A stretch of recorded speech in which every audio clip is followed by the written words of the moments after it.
RatedRR. In this week's episode, The Breakdown.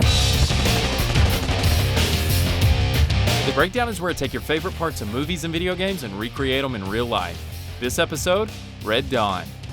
In theaters November 21st and starring Chris Hemsworth, Red Dawn is set in present-day America when the unthinkable happens. The US gets invaded. The trailer is packed full of stuff like a minigun-mounted Mustang, but the one thing that really stands out for me is the airborne invasion. The folks over at Red Dawn invited me out to do some invading of my own back home in Tennessee by setting me up with my first Halo wingsuit jump.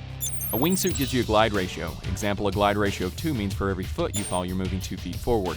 At 30,000 feet, you're only dealing with a third of an atmosphere, so your glide ratio won't be nowhere as good as 10,000 feet. To give you a little perspective, Felix jumped from 128,000 feet in the Stratus project with a free fall time of 4 minutes and 20 seconds. The longest wingsuit flight was set by Jonathan Flores at 9 minutes and 8 seconds. That's 2 times longer than Felix from jumping to being under canopy. Though I won't be going for any records, a lot of preparation goes into any Halo jump. Today, my gear consists of a modified O2 system that runs through my wingsuit to the base of my rig. Along with the Recon Instruments flight HUD and my goggles, I'll be filming it all with GoPro Hero 3 Black editions. Temperatures in Tennessee are 45 degrees on the surface and negative 50 at altitude. So let's see how I hold up on my first Halo wingsuit flight.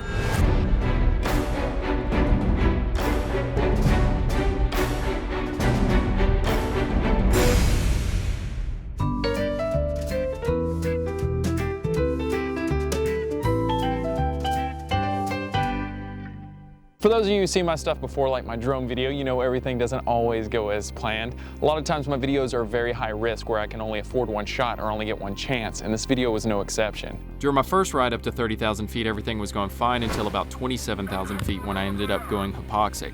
Going hypoxic is when your brain and your body become oxygen deprived and start to shut down. I was at a degree to which I wasn't conscious, but my body was trying to process the last physical input my brain had given it, which was trying to put my gloves on. Since this wasn't a standard routine Halo jump, there were a lot of variables that could have caused this. I could have been overdressed with too many layers of clothes for the negative 50 degree temperatures, which caused my body to overheat, ironically enough. My oxygen hose is 48 inches long to the base of my rig, which makes for a long draw to my mask. And something as simple as a respiratory inflammation could prevent my lungs from performing at capacity. I'm not nauseous and I don't have a headache, so we're gonna give it another attempt here in a couple of hours. So here's the footage from the rest of the day.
Big special thanks to Red Dawn for setting me up with not one but 2 rides up to 30,000 feet in my wingsuit so we could get this really cool footage.